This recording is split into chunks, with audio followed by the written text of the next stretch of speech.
जय हिंद। आप सभी का फिर से स्वागत है फॉर क्रिएटिव स्टडीज के एक नए एपिसोड में। जैसा कि अभी हम लोग एनसीईआरटी के एमसीक्यू क्वेश्चंस का सीरीज चलाए जा रहे हैं। इससे पहले हम लोग एशियन हिस्ट्री को देख चुके हैं। अभी हम लोग जो है पॉलिटी को स्टार्ट किए हैं। पॉलिटी का आज सेकेंड क्लास है। इससे पहले हम लोग एक क्लास कर चुके हैं। एक क्लास में जो नहीं मतलब अभी स्टार्ट हुई है मौलिक अधिकार। ठीक है, तो मौलिक अधिकार को हम लोग स्टार्ट किए हैं। मौलिक अधिकार में एनसीईआरटी आधारित जो न्यू पैटर्न पर अभी जैसे जैसे सवाल पूछे जाते हैं वैसे क्वेश्चन को हम लोग देख रहे हैं, वैसे सवालों को देख रहे हैं। तो हम लोग अभी एक सेशन हो चुकी है मूल अधिकार का, मौलिक अधिकार का, जिसमें हम लोग 20 क्वेश्चन को देखे थे, है ना। 20 क्वेश्चन को देखे हैं। उसके बाद आज हम लोग जो 21 से हम लोग देखने वाले हैं, जो आगे की जहां तक जा सके आज उतना तक देखने की कोशिश करेंगे। ओके, तो पिछले सेशन जो भी नहीं देखे ना उसको जरूर देख लीजिएगा। उसमें आपको मजा भी आने वाला है, क्योंकि उसमें मैंने रामू और शोभा की यात्रा करवाया था, है ना। वहां पे आपको रामू और शोभा की यात्रा के दरमियान मैंने क्या किया था, आपको मौलिक अधिकार के अंतर्गत कौन कौन से आर्टिकल किसके अंतर्गत आएंगे वैसे वैसे चीजों को मैंने अच्छा तरीके से मतलब आसानी तरीके से हंसा हंसा के समझाया था, बताया था। वो जो भी देखे हैं उसको उम्मीद करता हूँ वो अगर थोड़ी सी भी रिवीजन करेंगे ना और मेरी आइडिया से समझेंगे तो उसको आजीवन भर वो याद रहेगा। ठीक है, तो वही आज हम लोग रामू और शोभा की यात्रा को आगे बढ़ाते हैं और आगे कंटिन्यू करते हैं। तो चलिए आज के सेशन में हम लोग देखते हैं ऐसे कौन कौन से सवाल हैं जो काफी इंपॉर्टेंट है। तो चलिए आज का सेशन का पहला सवाल 21 में हम लोग देखने वाले हैं। क्या कहा जाता है, निम्नलिखित में से किस एक अधिकार को डॉक्टर भीमराव अंबेडकर द्वारा संविधान की आत्मा कहा है। ये क्वेश्चन कल भी मैंने डिस्कस किया था, आज भी फिर से है, तो इसको समझिए। ये क्वेश्चन काफी इंपॉर्टेंट है, आप स्टार लगा लो, है ना। तो इसमें क्या कहा जाता है, निम्नलिखित में से किस एक अधिकार को जो है डॉक्टर भीमराव अंबेडकर द्वारा संविधान की आत्मा कहा है। धर्म की स्वतंत्रता का अधिकार, या संपत्ति का अधिकार, या समानता का अधिकार, या संवैधानिक उपचार का अधिकार। देखिए इसके बताइए, इसका सही जवाब हो जाएगा ऑप्शन नंबर डी, है ना। संवैधानिक उपचार का अधिकार जो है ये को मतलब डॉक्टर भीमराव अंबेडकर ने क्या बताया था, आत्मा बताया था। आपको ये भी सवाल पूछे जा सकते थे इसे घुमा के कि संवैधानिक उपचार का अधिकार जो आर्टिकल नंबर 32 में है, आर्टिकल नंबर 32 में दिया गया है, उसको इस संवैधानिक उपचार का अधिकार को किन्होंने संविधान का आत्मा कहा है, ये भी पूछा जा सकता है। आप रटोगे ऐसे लेकिन पूछा जा सकता है वैसे, तो इसको भी हमें ध्यान रखना है ना। तो भीमराव अंबेडकर ने ही इसको आत्मा कहा है, ऐसे भी सवाल देखने को मिल सकता है। या तो आपको कथन वाला में भी पूछा जा सकता है कि आपका जो है जैसे यहाँ पे ही बोल रहे संवैधानिक उपचार का अधिकार जो आर्टिकल नंबर 32 में है वो संविधान की आत्मा डॉक्टर भीमराव अंबेडकर की जगह जो डॉक्टर राजेंद्र प्रसाद ने कहा था, ऐसा भी ले सकता है। तो आप हर बार में गड़बड़ ना करना, तो इसी ध्यान से क्वेश्चन को पढ़ना। ओके, तो इस प्रकार ऐसे सवाल यहाँ ऑप्शन नंबर डी इसका सही जवाब हो जाएगा। ओके, तो चलिए next question number 22। Question number 22 में क्या दिया गया, देखिए निम्नलिखित कथनों पर विचार कीजिए। जब भी हो क्वेश्चन पूरा पढ़ा कीजिए। ओके, तो इसमें ऑप्शन फर्स्ट में क्या कहा जाता है, अनुच्छेद 301 ध्यानपूर्वक देखना। अनुच्छेद 301 संपत्ति के अधिकार से संबंध है। 301 संपत्ति के अधिकार से संबंध है, याद करो कल भी मैंने बताया इसके बारे में। और दूसरा कहा जाता है संपत्ति का अधिकार एक विधिक अधिकार है किंतु यह मूल अधिकार नहीं है।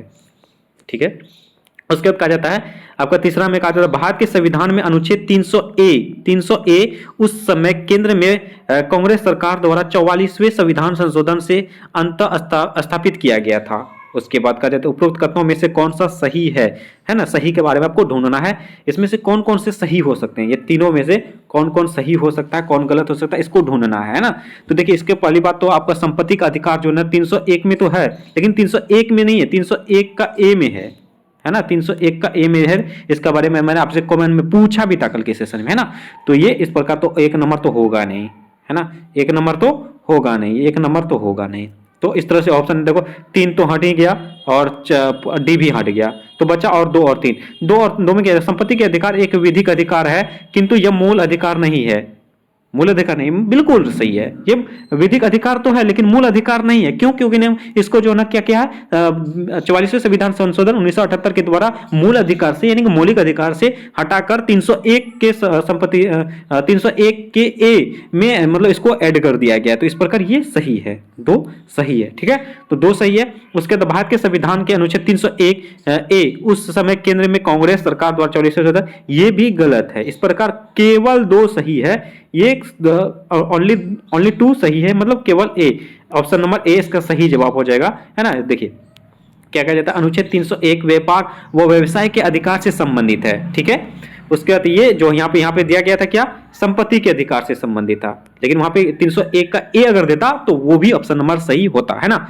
उसके बाद कहा जाता है भारतीय मूल संविधान में संपत्ति के अधिकार को अनुच्छेद 19 का ए जी के तहत मौलिक अधिकार में रखा गया था। ध्यानपूर्वक देखना था, कल भी मैंने बताया था 19 के ए का जी में जो है ना इसको संपत्ति के अधिकार को रखा गया था, लेकिन इसको भी हटा दिया गया। जब भी मतलब कि संपत्ति के अधिकार का चर्चा आए, चाहे आपका आर्टिकल नंबर आपका कोई भी हो, है ना, 31 हो या आपका 19 का ए या जी ए का जी हो, ये आपको जो संपत्ति के अधिकार को क्या किया है तो इसको हटा के मतलब हटा दिया गया मौलिक अधिकार से। तो इसका बड़ा ये भी ध्यान रखना आपको। उसके बाद किंतु संविधान के 44वें संविधान संशोधन के द्वारा इसे कानून अधिकार की श्रेणी में परिवर्तित कर दिया गया है। ठीक है, इसको क्या किया है, कानून अधिकार के संबंधित में परिवर्तित कर दिया गया है। तो इस प्रकार ऑप्शन नंबर ए केवल 2 सही है। ओके, चलो नेक्स्ट क्वेश्चन, क्वेश्चन नंबर 23 है ना। 23 में देखिए क्या कहा जाता है, ध्यानपूर्वक देखिए, निम्नलिखित कथनों पर विचार कीजिए। एक में कहा जाता है भारत के संविधान में 76वें संविधान संशोधन, ध्यान से देखना, भारत के संविधान में 76वें संविधान संशोधन के अंतर्गत राज्य द्वारा 6 से 14 वर्षों के वायु वर्ग के बच्चों को निःशुल्क तथा अनिवार्य शिक्षा उपलब्ध कराना मूल अधिकार बनाया गया। ये तो बिल्कुल सही जा रहा है ना।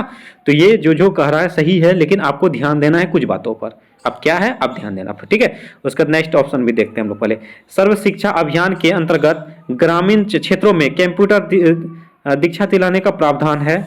ओके, उसके बाद कहा जाता है शिक्षा भारत के संविधान के 42वें संविधान संशोधन 1976 के द्वारा समवर्ती सूची में सम्मिलित की गई है। देखिए क्या है, उपरोक्त में से कौन सा से सही कथन है, 1 2 3 तीनों सही है, या केवल 1 और 2 सही है, या 2 और 3 सही है, या 1 और 3 सही है, बताइए। देखिए आपको मैं बताता हूँ। देखिए सबसे पहली बात तो ये शिक्षा जो है ना 6 से 14 वर्षों के आयु के बच्चों के लिए जो निःशुल्क शिक्षा दिया था, ये 76वें संविधान संशोधन के द्वारा नहीं दिया गया था, बल्कि 86वें संविधान संशोधन के द्वारा दिया गया था। इस प्रकार 1 नंबर तो गलत हो जाएगा। देखिए कितना छोटी छोटी बातें हैं, अब तो पूरा अरे हाँ सही है सही है सही, लेकिन हम लोग तो इस पे ही ध्यान नहीं दिया है ना। 86 होगा, या ऑप्शन नंबर ए गलत हो जाएगा। ऑप्शन नंबर ए गलत हो जाएगा, मतलब ए गलत हो जाएगा, और बी भी गलत हो जाएगा, डी भी गलत हो जाएगा। एक वाला तो ऑप्शन ही गलत है। इससे भी हम लोग निकाल सकते हैं 2 और 3 सही है, बिल्कुल 2 और 3 सही है। इसमें सर्व शिक्षा अभियान के अंतर्गत ग्रामीण शिक्षा में कंप्यूटर शिक्षा दिलाने का प्रावधान दिया गया। ये भी ध्यान रखना आपको पूछे जा सकते हैं कि आपको ग्रामीण क्षेत्रों में जो कंप्यूटर की शिक्षा दिलाने का प्रावधान किसके अंतर्गत दिया गया, किस अभियान के अंतर्गत दिया गया, ये हो जाएगा आपका सर्व शिक्षा अभियान। ठीक है, ये भी हमें क्या करना है, ध्यान रखना है। उसके बाद ये शिक्षा जो है भारत के संविधान 42वें संविधान संशोधन 1976 के द्वारा इसको समवर्ती सूची के अंतर्गत रख दिया गया। ये भी पूछे जा सकते हैं कि शिक्षा जो है भारतीय संविधान के किस सूची में रखा गया है। तो ये हम लोग को समवर्ती सूची में शिक्षा का जो प्रावधान देखने को मिलती है। तो ये भी हमें क्या करना है, ध्यान रखना है। ओके, तो इस प्रकार ऑप्शन नंबर सी इसका सही जवाब हो जाएगा, केवल 2 और 3। ओके, चलो नेक्स्ट क्वेश्चन है ना, 86वें संविधान संशोधन के द्वारा किया गया था। चलो नेक्स्ट क्वेश्चन है, क्वेश्चन नंबर आपका मिल जाएगा 24 में है 20 है ना, ये यस 24 में है, ये एसएससी 2017 में पूछा गया। देखिए ये आपको सभी एग्जामों में पूछने वाले हैं, है ना। तो कहा जाता है भारत के संविधान में शोषण के विरुद्ध अधिकार द्वारा निम्नलिखित में से कौन सा परिकल्पित है। मतलब शोषण के विरुद्ध अधिकार, सबसे पहली बात तो शोषण के विरुद्ध अधिकार आया। ये बताओ आपके शोषण के विरुद्ध अधिकार जो है का आर्टिकल कितना, कहां से कहां तक है। मैंने इसका शोभा और रामू के बारे में बताया था, है ना, कि वो जवान हुआ, जवान के बाद क्या हुआ बताओ, है ना। तो वो सब आप ध्यान रखो। तो शोषण के विरुद्ध में अधिकार में आएगा मानव देह व्यापार या बंधुआ मजदूर बेगारी का निषेध, या अस्पृश्यता का उन्मूलन आएगा, या अल्पसंख्यकों के हितों की सुरक्षा आ जाएगा, या कारखानों और खदानों के में बच्चों के नियोजन का निषेध आएगा। बताइए, नीचे दिए को प्रयोग कर सही उत्तर का बताना है, सही बताना है आपको। केवल 1 2 4, केवल 2 3 4, या 1 और 4, या 1 2 3 4 सभी के सभी। बताइए। देखिए मैंने क्या बताया था आपको कि रामू जो है पहले बच्चा है, जो समता का अधिकार हो गया। फिर वो क्या हुआ, 18 साल जैसे पास किया, यानी कि 14 से 18 साल तक रहा, तो वो बापू के अंतर्गत समता का अधिकार। उसके बाद जैसे 18 साल पार किया तो वो हो गया स्वतंत्र, आजाद हो गया। बापू मैं 18 साल का हो गया, मैं बाहर जा रहा हूँ, मैं घूमूंगा, मैं ये करूंगा वो करूंगा। मतलब कि 19 के बाद जो है स्वतंत्रता आ गया, मतलब जैसे ही उसके बाद आपका जैसे ही स्वतंत्र हो गया, एज हो गया, तब 22 साल का हो गया, 22 साल के बाद जो थोड़ी थोड़ी सोच आने लगती है कि मैं क्या करूं, काम करूं वगैरह करूं, तो काम काज आ जाएगा आपका शोषण के विरुद्ध अधिकार, मतलब कि स्वतंत्रता के बाद जो है ना क्या हो जाता है, काम का लोड आ जाता है ना, 23 से 24 याद आ रहा है, तो वही है शोषण के विरुद्ध अधिकार। 23-24 में क्या है याद करो, 23-24 में क्या क्या है, काम के बारे में, काम वाला है ये याद रखना है ना, काम वाला क्या आ जाएगा, बंधुआ मजदूर, ये भी तो काम वाला आएगा, तो इस प्रकार एक में। और क्या जाएगा, कारखाना, काम कहाँ कर सकता है, कारखाना और खदानों में ही करेगा, तो इस प्रकार एक और चार सही है, एक और चार जो है शोषण के विरुद्ध अधिकार है। देखिए शोषण के विरुद्ध अधिकार में केवल दो ही है, 23 और 24 है ना, तो हम लोग को दो ही ऑप्शन वाला मिलना चाहिए, तो इस प्रकार एक और चार, केवल एक और चार सही है। ये अस्मिता का उन्मूलन, ये आपका आर्टिकल नंबर 17 में है, जो आपका समता का अधिकार में आ जाएगा। अल्पसंख्यकों की सुरक्षा का अधिकार, ये आपका अंतिम में चला जाएगा, ठीक है। तो इस प्रकार क्या हो जाएगा, हम लोग को ऑप्शन नंबर सी इसका सही जवाब हो जाएगा। ओके, तो इस प्रकार ध्यान रखना। चलो नेक्स्ट क्वेश्चन, क्वेश्चन नंबर आपका 25 में क्या कहा जाता है, निम्नलिखित में से किस वर्ष में भारतीय संविधान में विद्यमान मूल अधिकार को मूल कर्तव्यों को जोड़ा गया, मतलब मूल अधिकार के साथ जो है ना मूल कर्तव्यों को जोड़ा गया है। बताओ आप कमेंट बॉक्स में मूल कर्तव्य का आर्टिकल नंबर कितना में दर्शाया गया है, आर्टिकल नंबर कितना में दर्शाया गया मूल कर्तव्य को, ये कमेंट करो फटाफट। तो ये आप देखो मूल अधिकार और मूल कर्तव्यों को जोड़ा गया है, ये आपका 1976 में जोड़ा गया था, ठीक है। तो ये भी हमें क्या करना है, ध्यान रखना। 1976 ईस्वी में कौन से संविधान संशोधन होता है, ये भी ध्यान बताना है आपको। 44वें, 42वें, 41वां, ये सब बताओ आपको, ठीक है। चलो ये आपको बताना है आपको। नेक्स्ट क्वेश्चन 26 में कहा जाता है, भारतीय संविधान द्वारा प्रदत्त निम्नलिखित अधिकारों में से कौन सा अधिकार गैर नागरिकों को भी प्राप्त है। देखिए हमारे साथ साथ जो ना गैर नागरिक मतलब विदेशी जो है, जो भारत के नागरिक नहीं है, उनको भी ऐसे कौन कौन से संविधान के अधिकार उसको भी प्राप्त है और हमें भी प्राप्त है, उसको ढूंढना है। कहा जाए तो वाक्य की सम्मेलन की एवं संघ बनाने की स्वतंत्रता, वाक्य एवं सम्मेलन मतलब वाक और अभिव्यक्ति, ये आपका कहा जाएगा आर्टिकल नंबर 19 में, है ना, आर्टिकल नंबर 19 में आ जाएगा। उसके बाद भारत के राज्य क्षेत्र के किसी भी भाग में संचरण करने, निवास करने तथा बस जाने का अधिकार, तो ये आप देखो। उसके बाद कहा जाए संपत्ति अर्जित करने या कोई आजीविका, व्यापार या कारोबार करने की स्वतंत्रता, ये भी ध्यान दो। और संवैधानिक उपचारों का अधिकार क्या बताया गया है आपका, हमारे भारतीय नागरिक होने के साथ साथ गैर नागरिकों को भी संविधान के अधिकार उसको भी प्राप्त है, यानी कि दोनों को प्राप्त है। ऐसा नहीं है कि सिर्फ हम अपना ही सोचना है, ऐसा नहीं है ना, हम लोग को संबंध बताना है। तो आपको बताओ क्या है, देखिए वाक और अभिव्यक्ति की स्वतंत्रता उसको नहीं है, मतलब गैर नागरिकों को नहीं है, हमको और आपको है, ठीक है। तो ये ध्यान रखना। उसके बाद भारत के राज्य क्षेत्रों के किसी भी भाग में संचरण करने, ये हमें सिर्फ आजादी है, उनको नहीं है, जो गैर नागरिक है उनको नहीं है। उसके बाद संपत्ति अर्जित करने, देखिए ये सही है, संपत्ति अर्जित करने या कोई आजीविका या व्यापार या कारोबार करने की स्वतंत्रता। देखिए आप देख रहे होंगे विदेश में जाके या विदेशी आके कारोबार कर रहा है, व्यापार कर रहा है ना, तो इस प्रकार ये आजादी उनको है और हमें भी है। तो इस प्रकार ऑप्शन नंबर सी इसका सही जवाब हो जाएगा। ओके, तो चलो रामू चाचा, नेक्स्ट क्वेश्चन 27 है ना, 27 थोड़ा छोटा कर दूं, ठीक है रामू। चलो कहा जाता है निम्नलिखित में से किसका स्वतंत्रता के अधिकार के विवेक समस्त प्रतिबंध के रूप में अर्थ लगाया गया है, मतलब स्वतंत्रता का अधिकार कब होगा, स्वतंत्र कब होगा रामू, जब जवान होगा। जवान कब होगा, जब 18 साल का क्रॉस करेगा, यानी कि 19 से 22 साल तक वो जवान रहेगा, मतलब स्वतंत्र रहेगा, है ना। तो इसके अंतर्गत ही आपका बताना है कौन सा अर्थ लगाया जाएगा, है ना। तो जब राज्य किसी उम्मीदवार द्वारा धर्म के नाम पर मत प्राप्त करने को अनुज्ञात करता है, ओके, जब राज्य नागरिकों को राज्य निधियों से ऐसे क्लब का निर्माण करने का अनुज्ञात करता है जो महिलाओं को पहुंच से वर्जित करता है, ठीक है। उसके जब नागालैंड सरकार नागालैंड में अस्थायी निवासियों को संपत्ति खरीदने के लिए अनुज्ञात करती है या उपयोग सभी, बताइए इसका क्या हो सकता है, इसका सही जवाब। देखिए इसका सही जवाब हो जाएगा ऑप्शन नंबर ए, ठीक है, ऑप्शन नंबर ए इसका सही जवाब हो जाएगा। देखिए क्या कहा जाता है, भारतीय संविधान में मूल अधिकारों के अंतर्गत स्वतंत्रता का अधिकार देश के नागरिकों को प्रदान किया गया है। यह अनुच्छेद नंबर 19 में किसी नागरिक को लिंग, जाति, धर्म के आधार पर सार्वजनिक स्थान में प्रवेश से रोका नहीं जा सकता है। इस प्रकार ऑप्शन नंबर क्या हो जाएगा, ए इसका सही जवाब हो जाएगा। नेक्स्ट क्वेश्चन 20 के 8 में क्या कहा जाता है, निम्नलिखित में से कौन सा एक भारत के संविधान के अधीन मानवाधिकार के साथ ही मूल अधिकार भी है, यानी कि मानवाधिकार के साथ साथ जो है मूल अधिकार भी है, ये ध्यान रखना। ऐसे कौन हो गए, मूल अधिकार भी हो सकते हैं, मानवाधिकार भी, दोनों के दोनों हो सकते हैं। जैसे भी गैर नागरिक हो गया, नागरिक हो गया ना, उसी प्रकार हमको इसमें भी वही ढूंढना है। सूचना का अधिकार मानवाधिकार है, मूल अधिकार है, दोनों है या नहीं है ना, बिल्कुल ना है। शिक्षा का अधिकार मूल अधिकार के अंतर्गत भी आएगा, उसके बाद आपका जो है ना मानवाधिकार के अंतर्गत भी आएगा, बोलो हाँ या ना, है ना।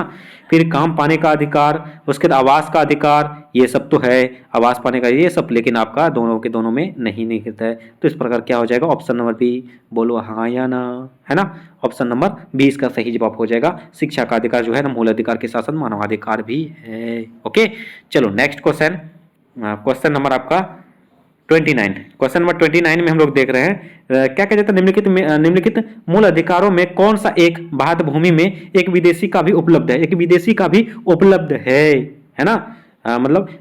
उसके बाद धर्म, मूल वंश, जाति, लिंग या जन्म स्थान के आधार पर विभेद का प्रतिषेध, उसके बाद लोक नियोजन के विषय में अवसर की समानता, उसके बाद विधि द्वारा स्थापित पद्धति के अनुसार प्राण और दैहिक स्वतंत्रता का संरक्षण, उसके बाद कोई वृत्ति, उपजीविका, व्यापार या कारोबार करने का अधिकार होना चाहिए। बताइए इसका सही जवाब क्या हो जाएगा,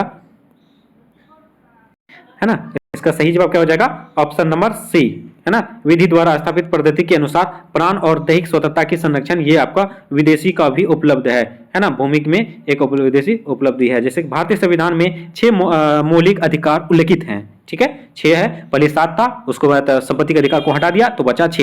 ये भी मैं बार बार रिपीट कर रहा हूँ इसलिए ताकि आपके दिमाग में घुस जाए, माइंड में फिस जाए, है ना। जिनमें से कुछ मौलिक अधिकार विदेशी नागरिकों को भी उपलब्ध है ना। जैसे हम लोग देखें संपत्ति का अर्जित करना, ये सब चीजें हैं।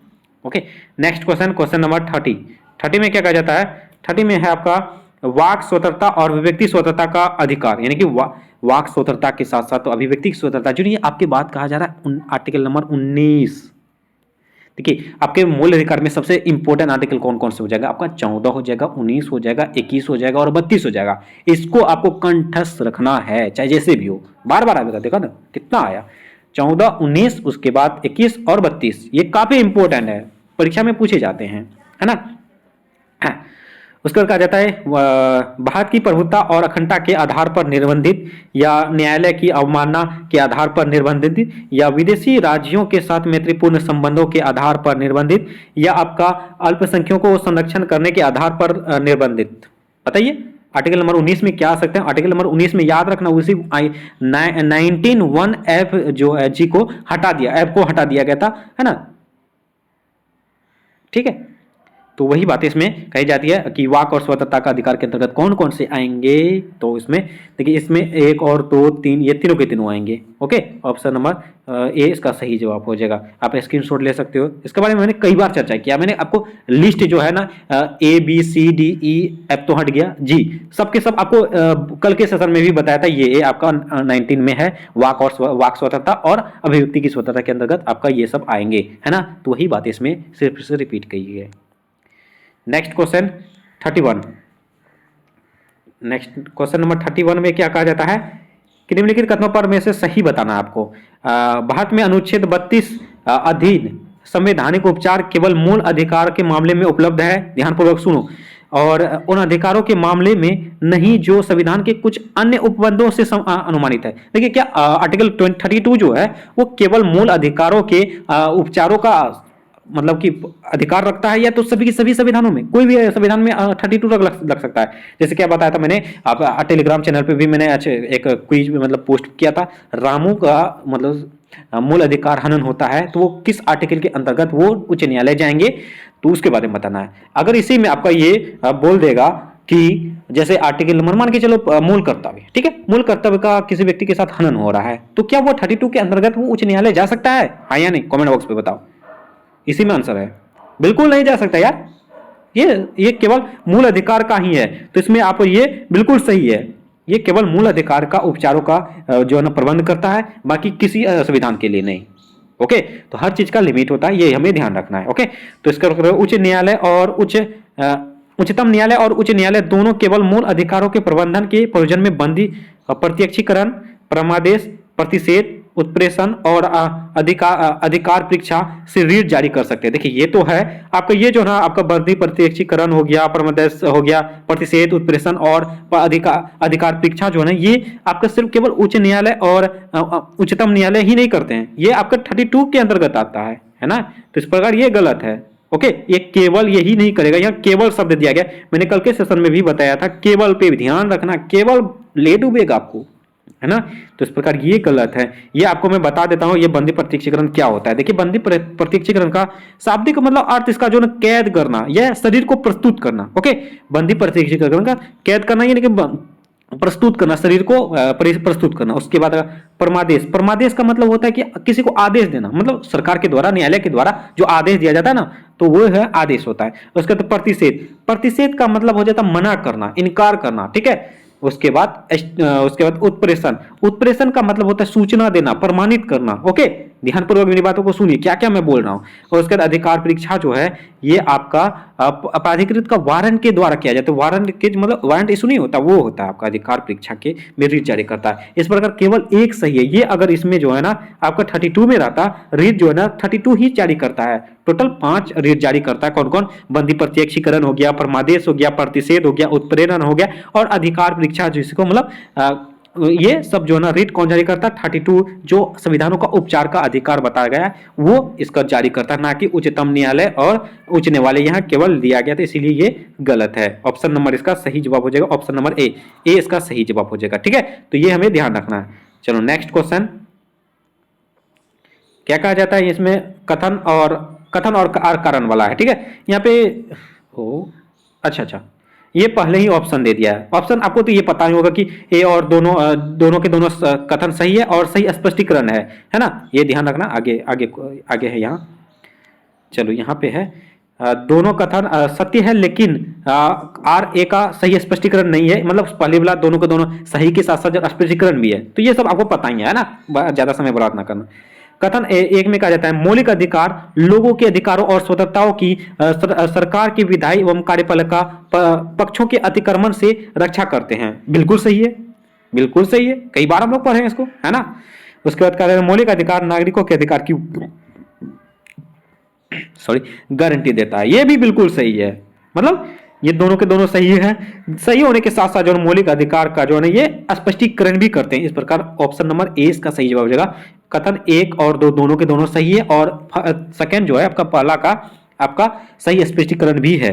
तो इस प्रकार ऑप्शन नंबर ए इसका सही जवाब हो जाएगा। चलो next question, question number 33। Question number 33 में कहा जाता है कि भारत के संविधान द्वारा प्रत्याभूत शिक्षा के अधिकार के संबंध में निम्नलिखित में से कौन सा कथन सही है? शिक्षा के संबंध में बताने का कहा जाए, इस अधिकार के अंतर्गत बाल एवं और वाक्य निरक्षरता दोनों आती है और इसलिए यह भारत के सभी नागरिकों को शिक्षा की सर्वाधिक गारंटी देता है। यह अधिकार बाल अधिकार है जिसमें 6 से 14 वर्ष के आयु समूह के बच्चों को तथा वर्ष 2015 से लागू होगा। उसके बाद यह अधिकार ब्रिटिश संविधान से लिया गया है जो संसार का पहला कल्याणकारी राज्य था। यह अधिकार 86वें संविधान संशोधन अधिनियम के अंतर्गत 6 से 14 वर्ष के बीच आयु के सभी बच्चों को दिया गया है। ये बिल्कुल सही जा रहा है ना। ये बिल्कुल सही गया है, ये बिल्कुल सही जा रहा है। बोलो हाँ या ना, है ना। तो ऑप्शन नंबर डी इसका सही जवाब हो जाएगा। शिक्षा के संबंधित कौन सा अधिकार सही है? 86वें संविधान संशोधन के माध्यम से क्या कहते हैं 6 से 14 वर्ष के बीच के बच्चों को निःशुल्क शिक्षा दिए जाने की प्रावधान है। चलो नेक्स्ट क्वेश्चन, और आज के सेशन का लास्ट ही क्वेश्चन रहेगा। ठीक है, तो आज लंबा सवाल था। निम्नलिखित में से कौन सा से भारत के संविधान में शोषण के विरुद्ध अधिकार का भाग होने के रूप में विचार किए? भाई बस जैसे पहले भी चर्चा की है, इसका कमेंट बॉक्स में आप आंसर करोगे, मैं नहीं करने वाला, है ना। शोषण के विरुद्ध अधिकार, ध्यान देना, शोषण के विरुद्ध अधिकार सेम टू सेम, अरे सेम टू सेम तो है, ऑप्शन भी सेम टू सेम है। चलो आप बताओ, आपको कमेंट बॉक्स में लिखना है 34 का A B C जो भी हो, आपको इस तरह से कमेंट बॉक्स में करना है। और जो आप लाइव चैट में हो ना, वो आप क्या करो, नंबर दे के आप आंसर देने की कोशिश करो, ऐसे कंफ्यूजन होती है लाइव चैट में। जो भी लाइव हो सभी के सभी ऐसे करना, ओके। तो इस प्रकार आपका इसका आंसर आपको बताना है। चलो थोड़ी देर मैं रुक जा रहा हूँ ताकि आप सभी क्वेश्चन को पूरा पढ़ सकोगे। लंबा लंबा सवाल है तो समय लगेगा, है ना। तो इस प्रकार हम लोग आज जो है ना कुछ सवालों को देखे जो काफी इंपॉर्टेंट भी था। आज के सेशन में बस इतना ही रहने देंगे, और भी सवाल है इसके, और भी सेशन आने वाली है मौलिक अधिकार का, क्योंकि मौलिक अधिकार जो आठ बार स्थान तो यही है, तो इसको हम लोग अच्छे से पढ़ना पड़ेगा, है ना। इस पर समय भी देना पड़ेगा, तो समय की कटौती नहीं करेंगे हम लोग। पढ़ाई के मामले में कटौती क्यों करेंगे, है ना। तो अच्छे से पढ़ेंगे, पूरा पढ़ेंगे, अच्छा से पढ़ेंगे, ओके। तो आज के सेशन में बस इतना ही रहने देंगे। उम्मीद करता हूँ आज के सेशन आप सभी के लिए काफी ज्यादा फायदेमंद साबित हुआ होगा। और एक निवेदन है आप सभी से जो भी क्लास में आते हो ना, प्लीज अपने दोस्तों को भी लाओ ना, अच्छा लगता है थोड़ा, है ना। तो बस अपने दोस्तों को भी लाइए, और क्लास का रिव्यू जरूर बताएं कि कैसा लग रहा है क्लास। यार आप लोग भी कुछ कमेंट नहीं करते हो, सिर्फ देख के चले जाते हो। थोड़ा कमेंट बॉक्स में भी कमेंट करते चलिए, ठीक है। तो बस इतना कर दीजिए, थोड़ा सा सपोर्ट हो जाएगा हमें भी, ओके। तो चलिए आज के सेशन में बस इतना ही रहने देंगे। उम्मीद करता हूँ आज के सेशन आप सभी के लिए काफ़ी ज़्यादा फायदेमंद साबित हुआ होगा। तो हम लोग मिलेंगे नेक्स्ट सेशन में, तब तक के लिए थैंक यू, जय हिंद।